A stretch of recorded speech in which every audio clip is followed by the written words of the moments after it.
Shai, come on up. Shai from Lemonade and Fiverr. Grab a mic.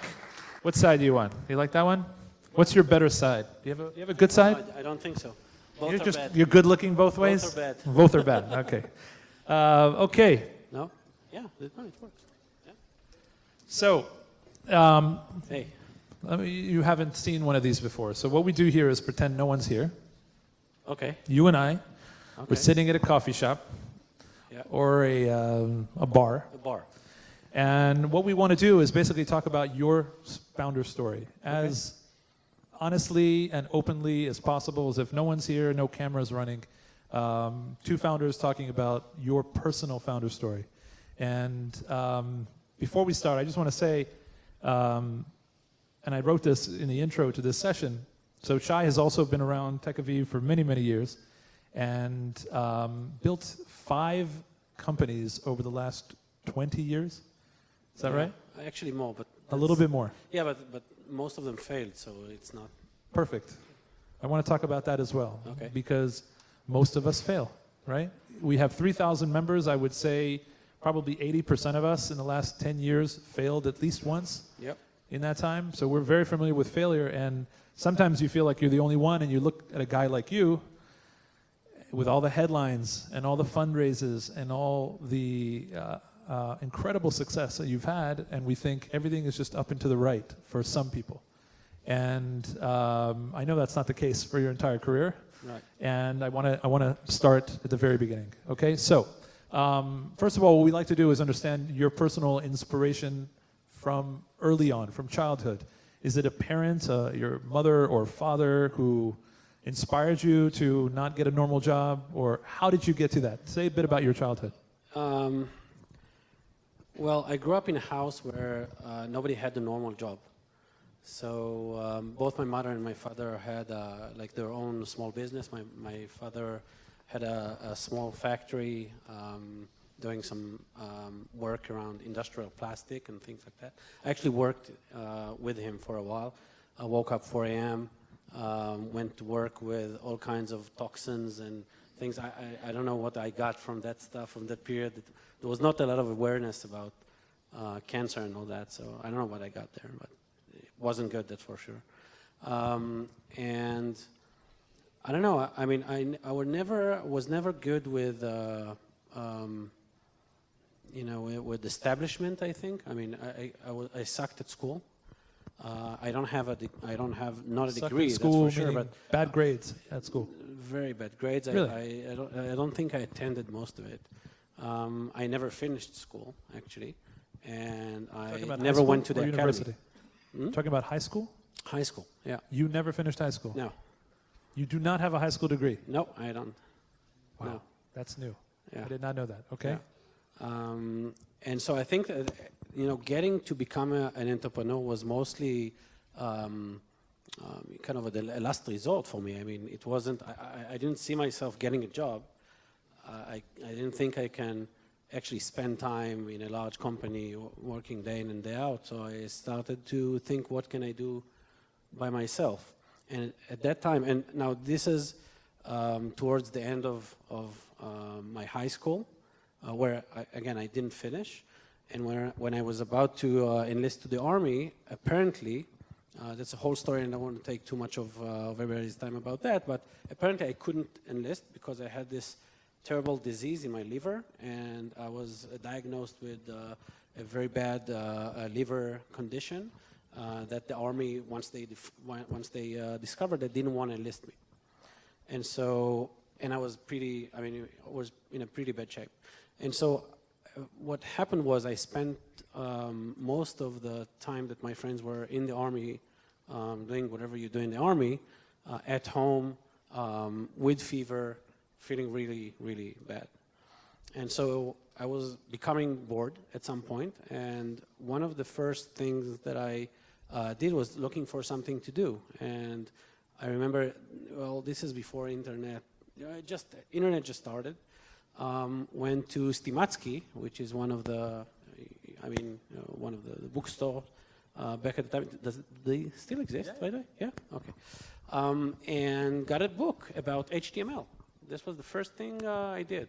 Bare bones guide to HTML? Just HTML. There was nothing there. The first browsers, Chameleon by the Israeli company, and then there was Netscape and all that stuff. Total garbage. But it got me excited. I really thought that there's something in there, and started doing all kinds of just personal projects around HTML and stuff like that. And I think I was customer number 7 with NetVision. I don't know how many of you guys know NetVision. It was one of the biggest, at some point, one of the biggest internet providers in Israel. And I remember that was so small back at the time that when I was calling in to say that there was no connection, the CEO, which was Ruth Alon, her name was, she actually gave me support on the phone. It was just where they were working out in an office, very funny. So that shows you how old I am. Okay. Excellent. By the way, I saw a bunch of nodding heads, so I think we can relate to those days. Yeah. But we're talking about now, we're in the 90s. Yep. Mid-90s? Early 90s. Early. Yep. Yep. So we're in the early 90s, and you're going through this book and teaching yourself HTML, and you were a coder. You started hacking. Is that right? Yeah, I mean, I didn't have any background, of course. It was just the end of high school, so I started hacking. And at some point, I got a job. How old are you at this time? 17, Okay. 18. All right. Just army age. Yeah. And so at some point, I got a job after a while carrying vegetables, like deliveries, after I got better. Just started to get some kind of an income for myself because I had this dream. Do you guys remember Jurassic Park? So the first movie was just an amazing experience for me. I remember getting out of the cinema just shocked, and I was actually went out and I looked around and I actually expected to see some dinosaurs walking around. I don't know if you guys remember that. It was like the first time that you actually saw a three-dimensional, almost real-life experience. And I read about that, and it apparently was made by like a bunch of very powerful hardware and software made by Silicon Graphics. And at the time, it became my dream to get a Silicon Graphics workstation and to earn enough money to get one because it was very, very expensive, as you can imagine. And so I'm, kind of a late days teenager trying to buy Silicon Graphics, the first one in Israel. I don't have a dime on my name. And so I started getting all kinds of jobs, this delivery service and all that stuff. And eventually I didn't get to buy the Silicon Graphics, I bought a Mac. And the good fortune was that at that time, I don't know how many of you remember that, Apple was in a very bad situation. Steve Jobs was outed. And this idiot came in and actually certified a bunch of hardware developers to make Mac clones. Do you guys remember that, Mac clones? Yeah? No, not that. That's not Next. Next is a different company. So there was a time where you can buy a Mac for really low and really cheap. And so I got a Mac, and that was the beginning of everything. A clone Mac. A clone Mac. Okay. It wasn't the original. I couldn't. And it was running Mac OS? It was running Mac OS, yeah. Okay, so then you start hacking on this Mac OS. Started hacking. Just reading. And that was the beginning of my first company. So I was really into 3D because of that Jurassic Park experience. And I bought some 3D software and went out to look for customers to do some 3D work for. Apparently there weren't many. But I ended up somehow, a crazy story by itself, with the Israeli aerospace industries. And apparently they needed to do some simulations for new gas tanks they were designing for the F-16. And that was my first kind of, I think, romance, long-term romance with the F-16. It goes back later in my career. And I started working for them and doing all kinds of three-dimensional simulations. I didn't know anything I was doing. It was just one big bullshit. This is Trimus?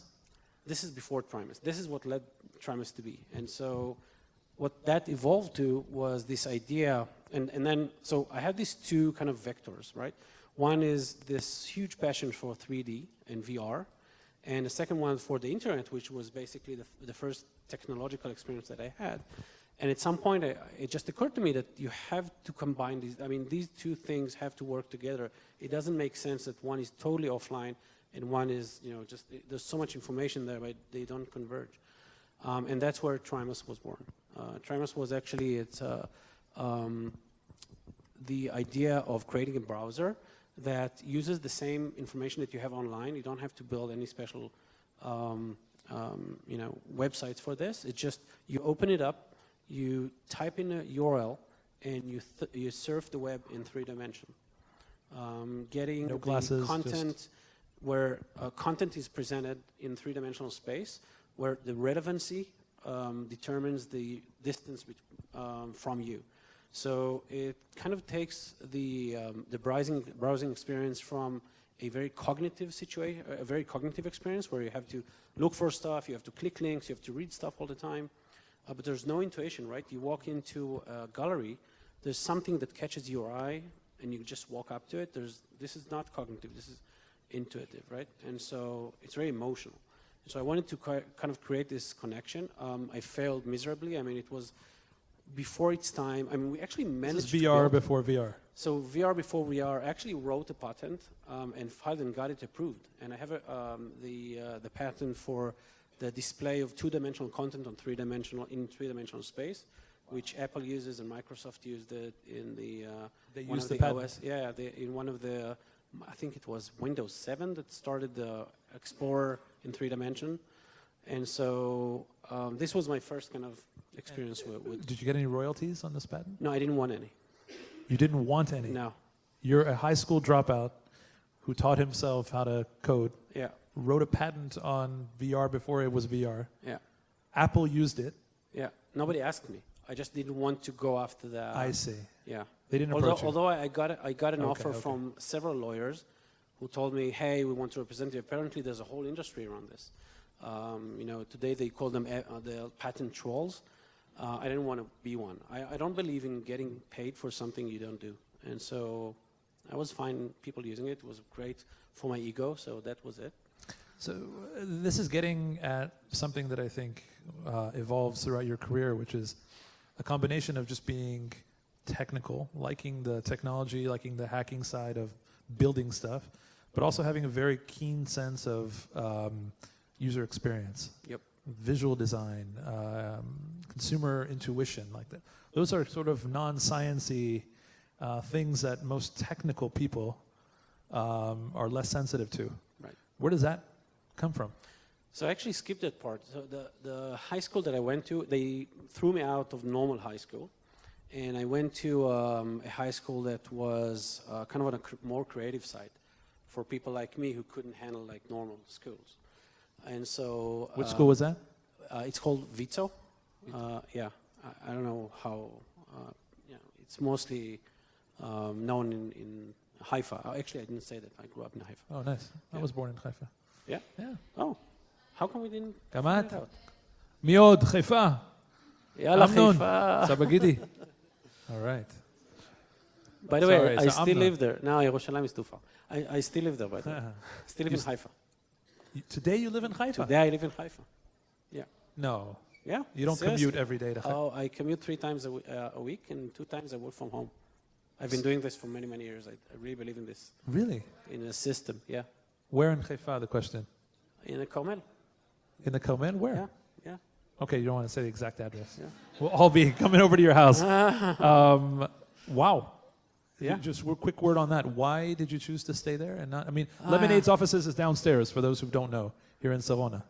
Yeah. Why? Wow, what a commute. I don't know. It's just life drags you into all kinds of crazy directions. I think when I was just ready to move, my kids went into school actually, which was so great and so amazing that I said that I'd rather have them, continue there and have me do all the work than instead of the other way around. And so because I know how important it is to be in a great school. And so you have an apartment here? No. I actually use the train. I love public transportation. You use a train? Yep. 3 times a week? 3 times a week. Wow, that's amazing. Okay. And so you get a lot of work done, laptop, Wi-Fi? Actually, I don't work on the train. You don't? I either read, write, or do meditation. Or meditate? Yep. Really? Yep. Can you say a word? Headspace. Headspace. Interesting. How many entrepreneurs in this room meditate? Raise your hand. We need to change that, right? Do you agree the benefits of meditation for Unbelievable. the crazy life of a founder? Unbelievable. Changed my life. Really? Yes. When did you start? A year ago. A year ago. Yep. And Headspace. Yep. That's it? Yep. Amazing. Yep. Quickly, the benefits. How do you see it in your work on a regular basis? It's not only work. I mean, it's also personal life. But I think that clarity, and we'll get to that maybe later. Yeah. I think that clarity is basically everything. Understanding there's so much going on in our lives today. There's so much going on our phones today. There's so much going on, around us. Being able to disengage from that very noisy reality and transform yourself to a secluded place where you can think clear about what's the right thing, what's the next thing, what's the right priority for you next, what's just noise and what's substance. I think that's one of the things that I really learned from that. And that I actually tried some meditation before, but Headspace is by far the best experience. That's a fantastic app. I think it's a life-changing app. It's one of those rare situations where an app can really change your life. And by the way, going back to one of the comments made for Lumen, I actually think that Lumen has that potential. I didn't get a chance to talk about that too much, but I think that it's one of those situations where having the right software with the right gamification can really be habit forming. So I really love you guys. It's going to be huge. So Headspace, for anyone who wants to go download the app, highly recommended. Yeah, highly recommended. By the way, and a very, very well done user experience in terms of onboarding you in the first 10 minutes. Just well done. Unbelievable. Actually, let's spend a minute on that. So this app is perfect. I don't think I can find a single bad thing to say about this. And it's just, I don't think you can plan for that, actually. I think it's almost a happy accident that happens for companies. I think that both Fiverr and Lemonade are happy accidents. I think it's really, really hard to plan for that. You can improve your chances, but this guy has the most perfect voice. It starts with that, just his voice. He didn't think about scale. If he would be here, people would say, think about scale. How can you get more people in? Maybe create a marketplace. Maybe others can come in and record their voice and do meditation. No, fuck it all. I'm just going to use my perfect voice. That's it. And this, it's the perfect accent. And then there's the perfect animation and color scheme and gamification and messaging and push notifications. It's just like they got it all perfect. It's just unbelievable. So even if you're not going to do meditation, I think it's one of the best, one of the best examples of perfect application you could get on a mobile today. Okay, so let's go back. I don't have any shares in this company. Yeah, no. I Everybody who uses it is equally a fan. Yeah. So back to the special artistic high school, Vito. That you started. So this is the equivalent, I guess, of Reed College for Steve Jobs, where he started learning, topography and so forth. Was there at that point a sort of that sent you on a path to be a product guy, a UX guy, versus a tech guy? So the one thing you learn in this school is to question everything. The first project that you get, and that's kind of, it's the beginning of the path towards a career in art. They give you the first project. They give you a page, and they tell you, I think they give you some kind of a sentence to write on it, and then you post it on the wall, and spend an hour talking about how you chose to write that and design it and layout and all that stuff. And the first thing I remember doing is using a smaller piece of the paper. And at the session where we did this thing, they said that it's almost always the frame is the beginning of all the creative process. And never, I'll say it differently. People usually don't change the format, right? And so they teach you to break the format, to break the mold, to change the frame. And I think it has a lot to do with entrepreneurship. I mean, not getting things as they are, questioning everything, doing things differently. I think that Aleph has this great sentences they use that, different is better than better. I love this. It's so true. And I think that's like the creative basis of product thinking. So Trimus, this VR-style browser, does not succeed. Is that right? So our biggest customers were companies that failed.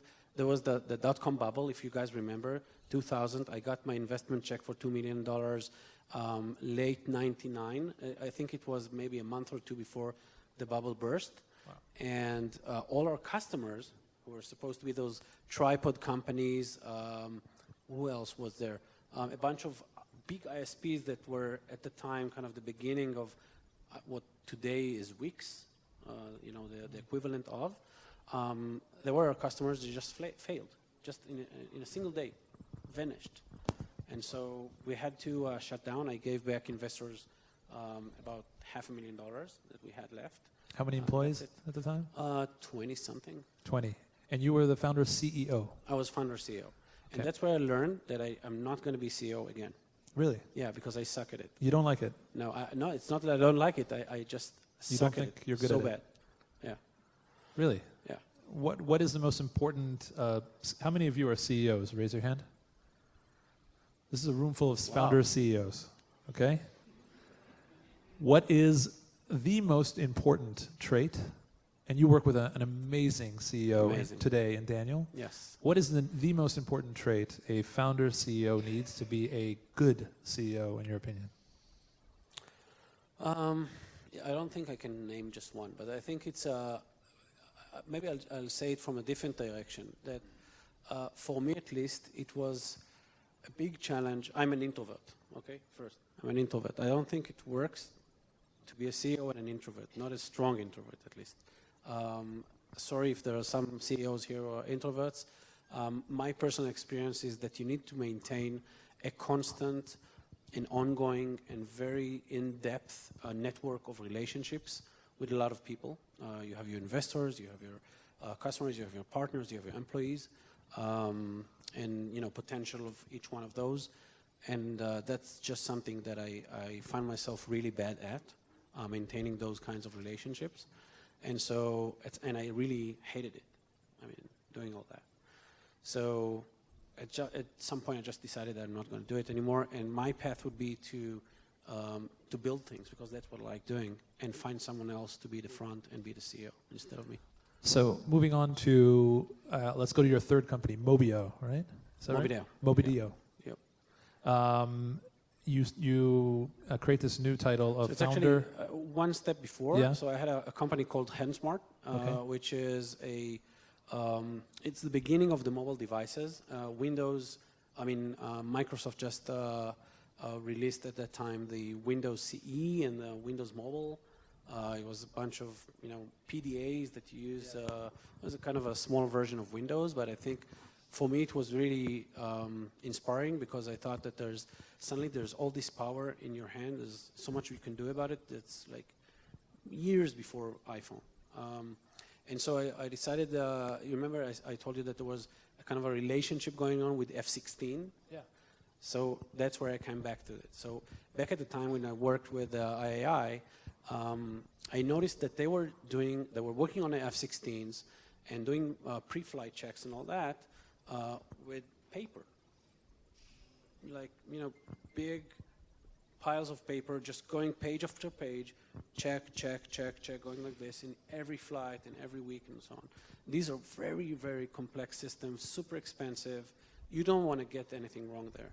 And so my first idea at that point was, hey, why don't I take this device and put all this paper inside, and then by showing it back to user experience, by showing just one at a time, I'll be able to know when the user has gone through that process or failed or succeeded, and then that could drive a kind of a Google Analytics on the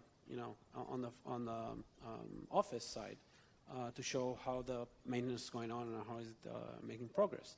And that was the first kind of step towards Mobideo, which is a company I merged with this idea into. Okay. And how does this company do? So they're still alive and kicking. They're now moved to, so this product has been used to deploy, it didn't work for the F-16. So it did not. It did work for some. Do they still use paper now? Any Air Force people? Yeah, they still use paper. They're still using paper? Yeah, they still use paper. Long story. It did work for some airlines, and then we moved to other industries, and it's now being used for oil and gas. So being used, not for my original idea, Okay. but still. Okay, but no big financial success for you at this No point big yet. financial success. And you had reinvented yourself from a CEO to a CPO/CTO, Yep. which is something you sort of still do until today, right? Yes. This combination of product Yep. and technology, which Yep. is, again, very, very unique for any entrepreneur to have both sides of that coin. Fiverr, which today you literally cannot drive in Tel Aviv without seeing this massive Fiverr building, and you can't surf the internet without running into, which today is one of the top 100 most visited websites in the world, right? It's one of the most popular, Fiverr. Could be, yeah.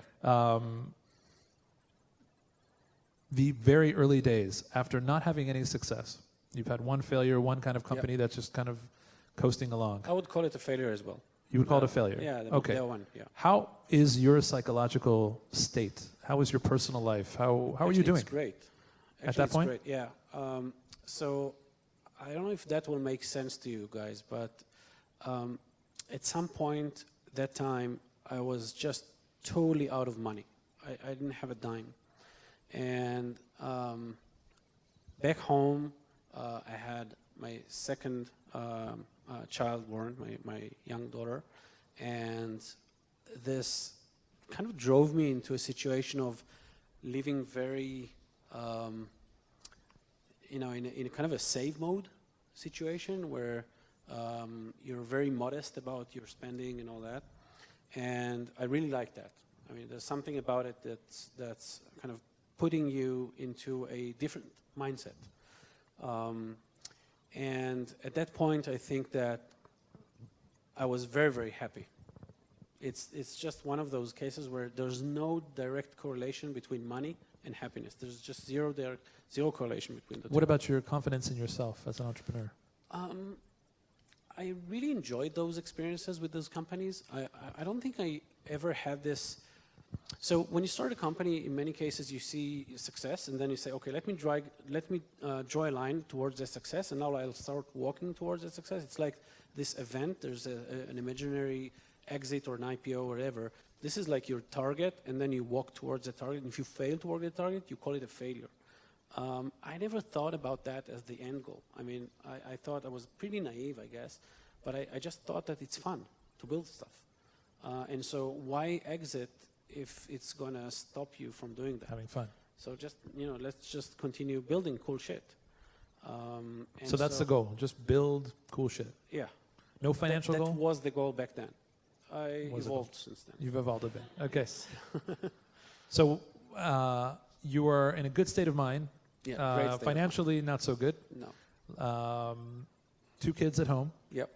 And you decide to not get a normal job, but start your 4th company, Fiverr.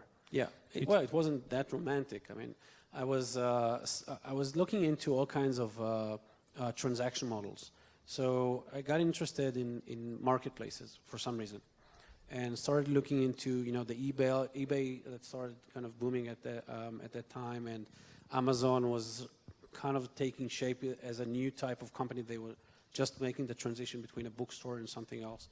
And I got really interested in all kinds of transaction models, you could say, and started reading about it. And at some point, it just occurred to me that services are underserved.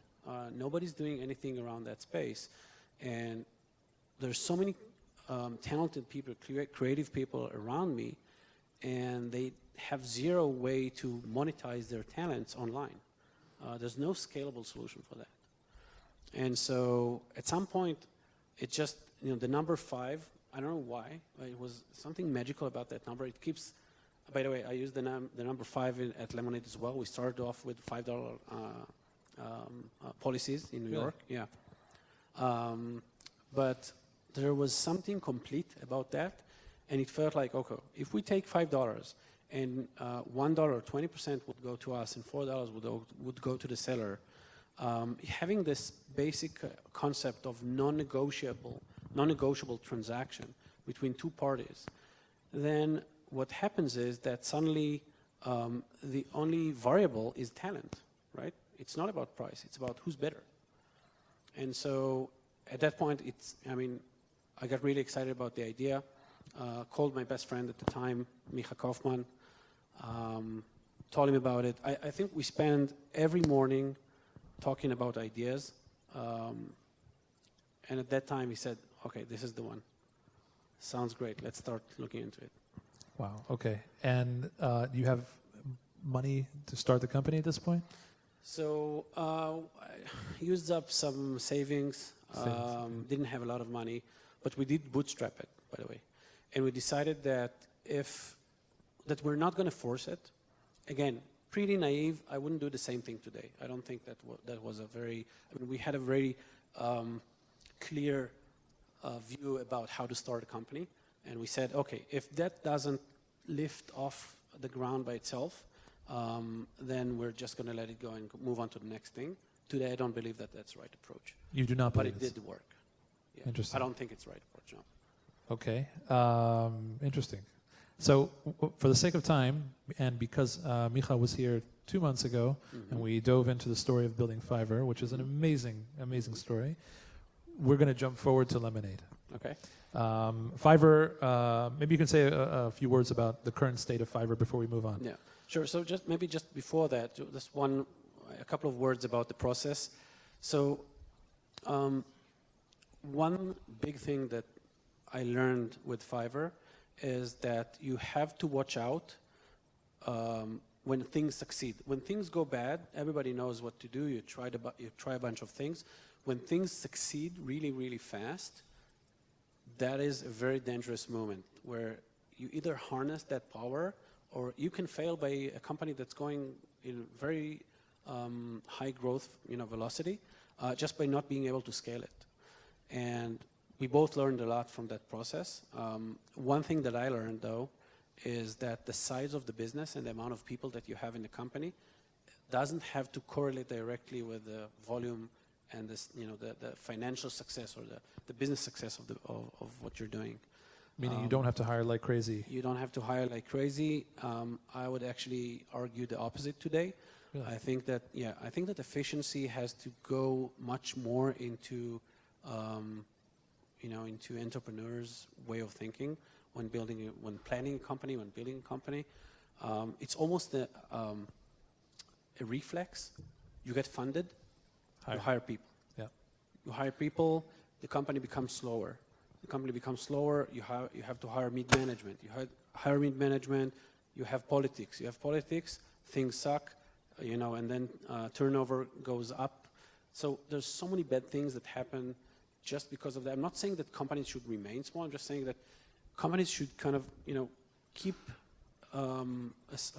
keep a family size or a small size of a business as long as they can before they explode. So was that a mistake at Fiverr, growing too fast? Yes, it was. Interesting. Yes. And they're not that big, right? It's how many people today? It's a few hundreds. A few hundred people. But I think that the culture and the culture of the company is very different than culture at Lemonade. Let me just say that. And a lot of it has happened because we hired too fast, we grew too fast. Are you involved personally with hiring? With hiring? With hiring I all? interview every single employee in the company. Every single employee? Every single employee. Wow. Yeah, I'm the last one in the funnel. Okay. But I interview everybody. And in some cases, people go through the entire process, they get a yes, and then I can shut it down because of cultural misfits or something. Is that what you optimize on? Cultural fit? each step of the process optimizes for something else. But for me, that is the single thing that I would not Compromise. compromise on. Is there any other best practice for hiring? That's something we're all challenged with a lot. Yeah, I think it goes maybe to one of the subjects that you wanted to talk about, the big ideas, right? Big things. And one thing that, I'll get back to that. I promise to put a pin on it. But one of the things that I knew when I decided to leave Fiverr and do my next thing is to do something really, really big and really challenging.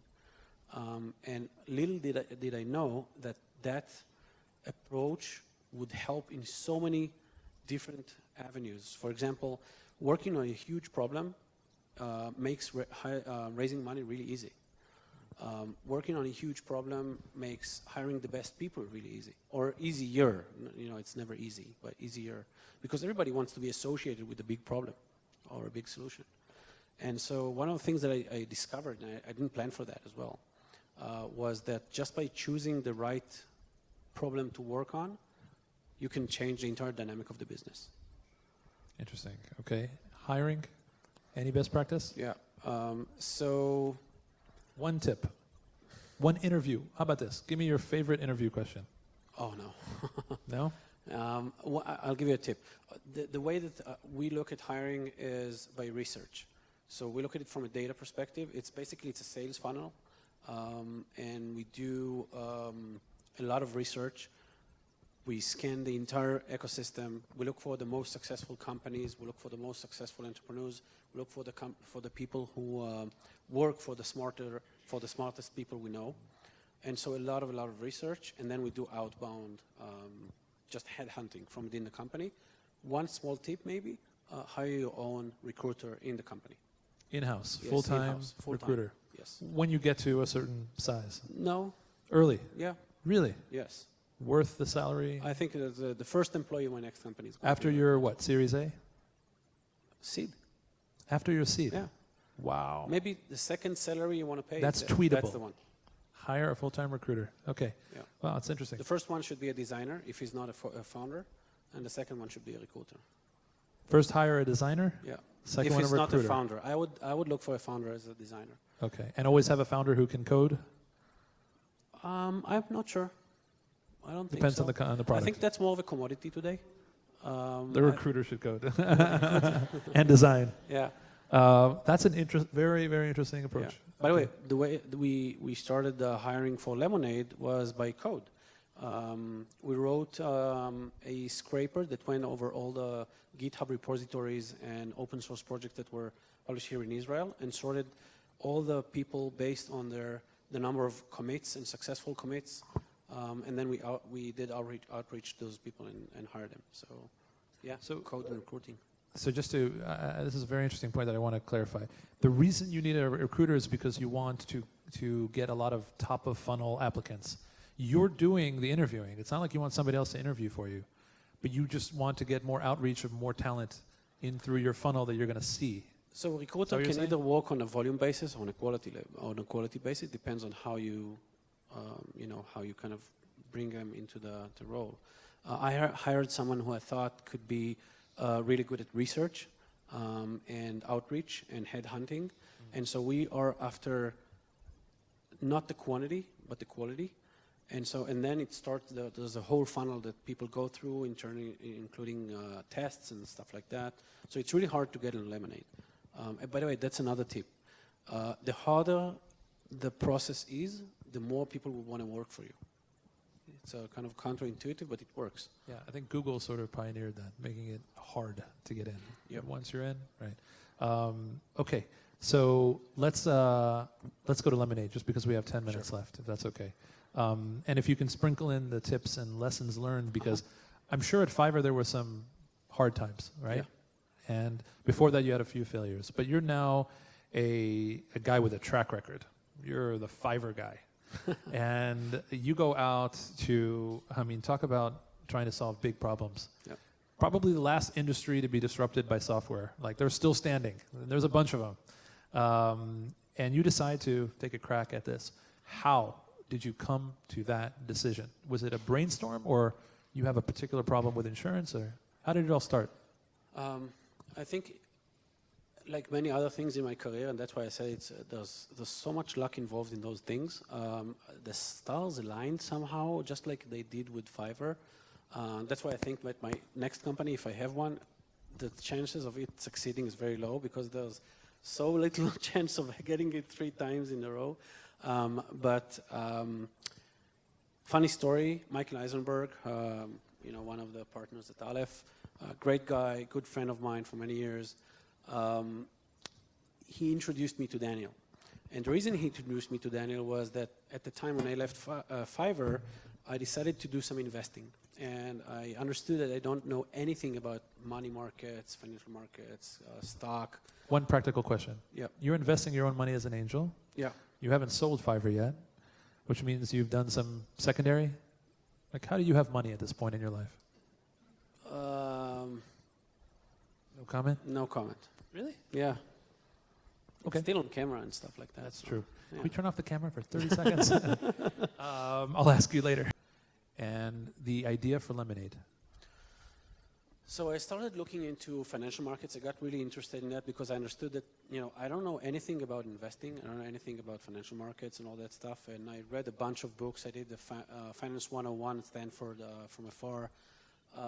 And at Wait, some how did you do that? You took a Stanford course? Yeah. Online? Online. Wow. Super interesting. By the way, another... What was the name of the course? Do you recommend it? It's Finance 101. Finance 101, a Stanford course. Yeah. Okay. Yeah. Really cool course, especially if you hear it while you run, which got me to run. So that was also a good benefit. Okay. But one of the things that were said there that they started talking about insurance and the foundation of banks and all that stuff. And then it occurred to me that so much money is being handled by insurance companies. Actually, insurance companies now hold about their annual turnover is about 8% of the US GDP, just insurance companies. And this is like a huge market. But then again, how many startups do you know back then that tried to tackle this market? No one. No one was doing this. And this is like one of those moments where you understand that the opportunity is unbelievable, and there's almost no competition going on. So I go out and I talk to Eden and Michael, and then Michael says, hey, you know what? I just met Daniel, my amazing co-founder, and he is just talking about the same thing. Daniel just came back from a Singularity University session, and he said, Peter Diamandis, the guy who started SpaceX, went on stage and said, there's so many exponential businesses out there who have never got a chance to see P2P or any type of disruption. And he said, hospitals and, banks and insurance companies. And then Daniel kind of caught up with that. And there was just an amazing alignment of stars that, we both did the same thing. We both knew Michael Eisenberg so well that he made a connection. He was kind of the godfather of Lemonade. So, by the way, I'm glad you said that. Michael has quietly made a lot of these introductions between founders and investors and so forth, and it is a lot of work behind the scenes that is not just directly his business. And that's why he's as successful as he is today. And he's amazing. Yeah. And it's the best VC in Israel, by the way, Aleph. By far the best VC in Israel. Really? Yeah. Wow. For that stage.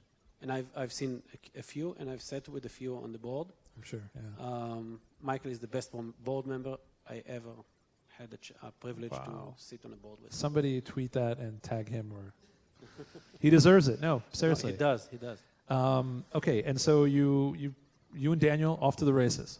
And what do you do differently this time from lessons learned from Fiverr? And Fiverr is a success, but lessons learned that made you do things differently. Lemonade, as you said, is a different company than Fiverr. A million things. Maybe point 1 or 2. Culture. Daniel and I share a lot of the values about transparency and warmth, like empathy within the organization.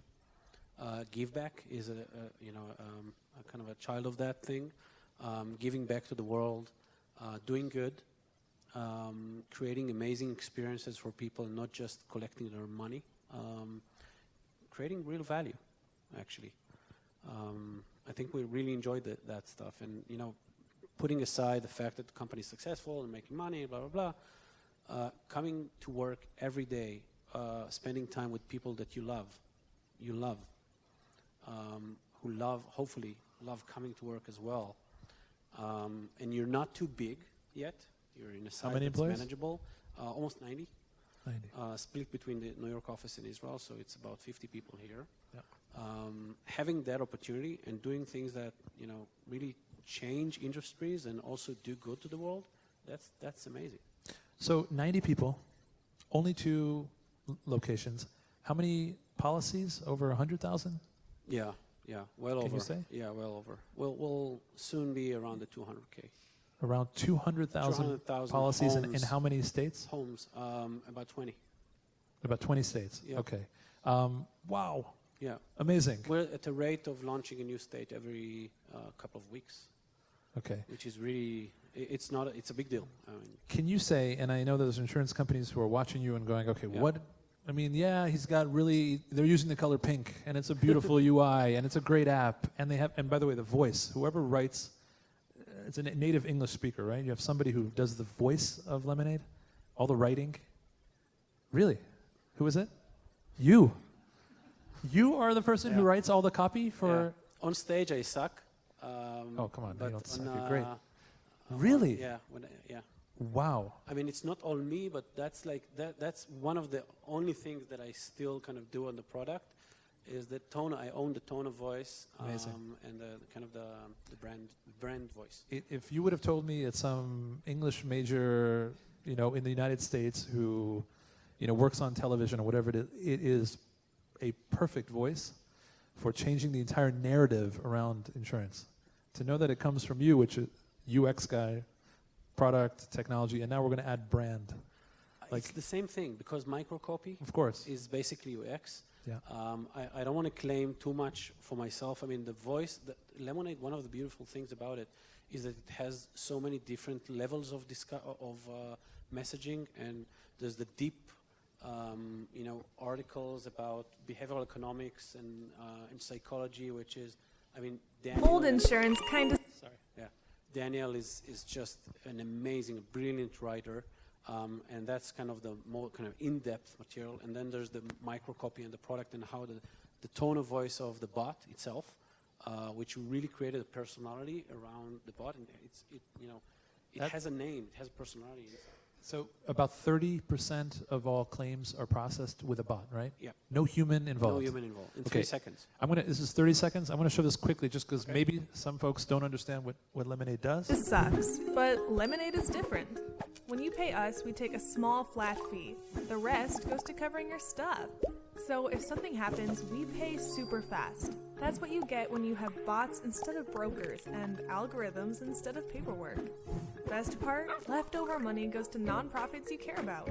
Seriously, that's Lemonade. Insurance powered by AI and driven by social good. Actually, you should probably show the second one because that shows the app. Okay. It's really short, but it's worth it. Where is that? See the Lemonade Here. app in action? Yep. That's mine. Do insurance companies have apps? Other ones? Like Some Geico of does. them have apps. Think, you know, the train app in Israel. That's kind of the level of that. Or the El Al app?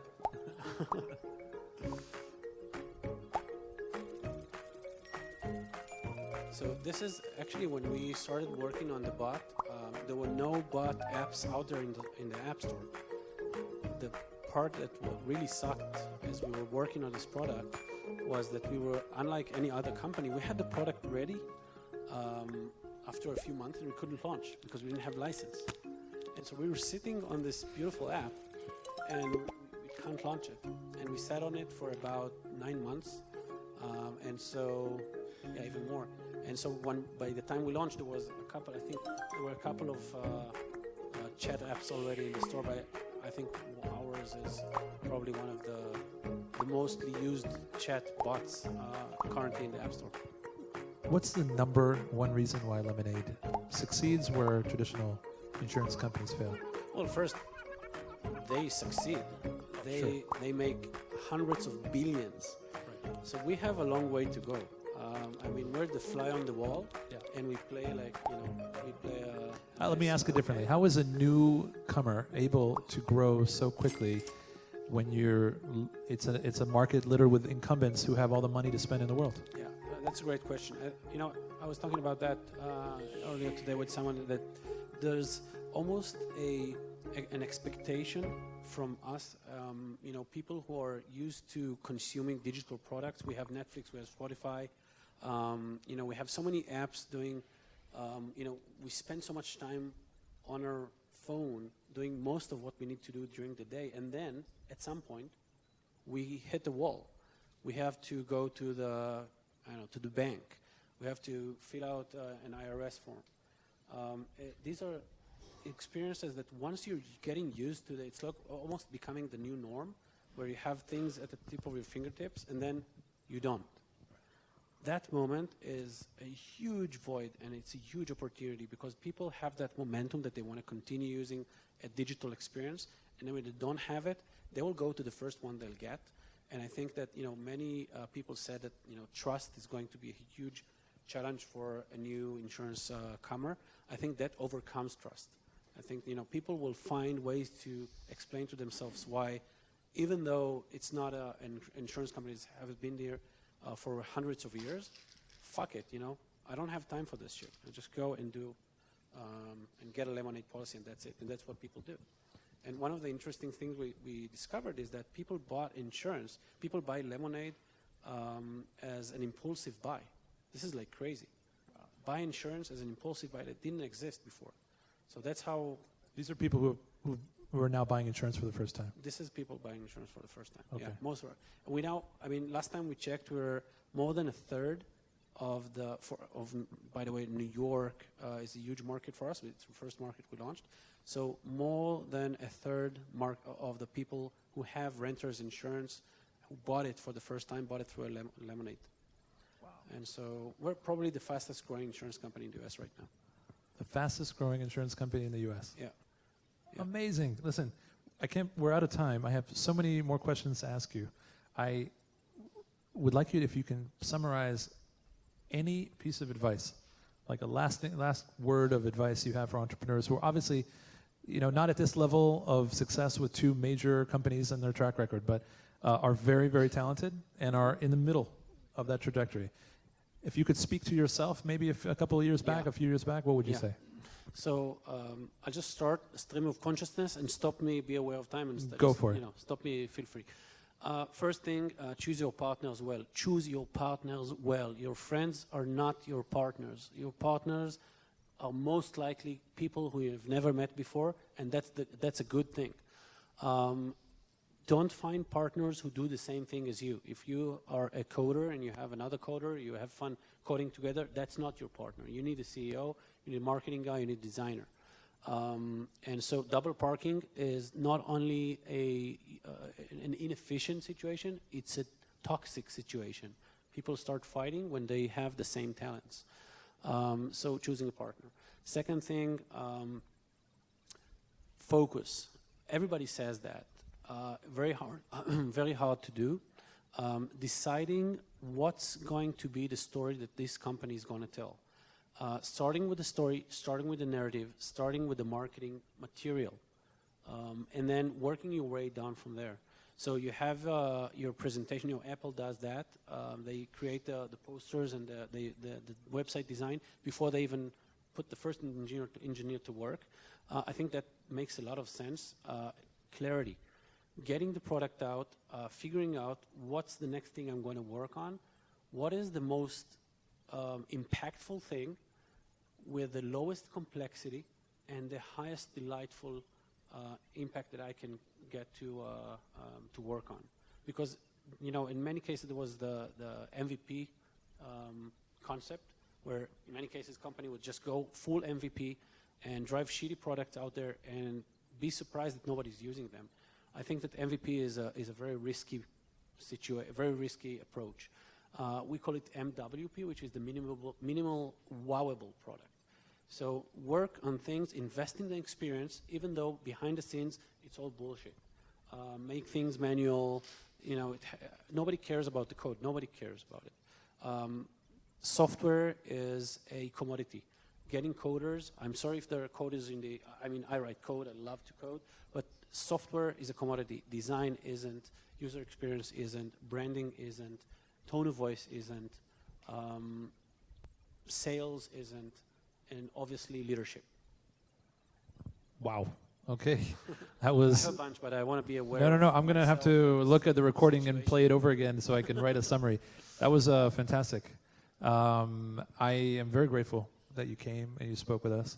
I want to say on behalf of everybody here, and I'm sorry I didn't have time to take questions, but the fact that you are doing what you do, the way you do it, and the fact that you're doing it here in Israel, which is so not obvious for two massive B2C companies, is inspiring beyond what you can probably appreciate. Not only in this room, but thousands of entrepreneurs who are watching what you do and realize, as someone asked in the back, you can do a B2C company. You can build great, beautiful product out of Israel. And you are leading the way for us in this community. And we are very, very grateful for what you do and the fact that you're doing it here in Israel. Keep going, push on, and make us all proud. Thank you very much. Thank you for coming. Thank you very much.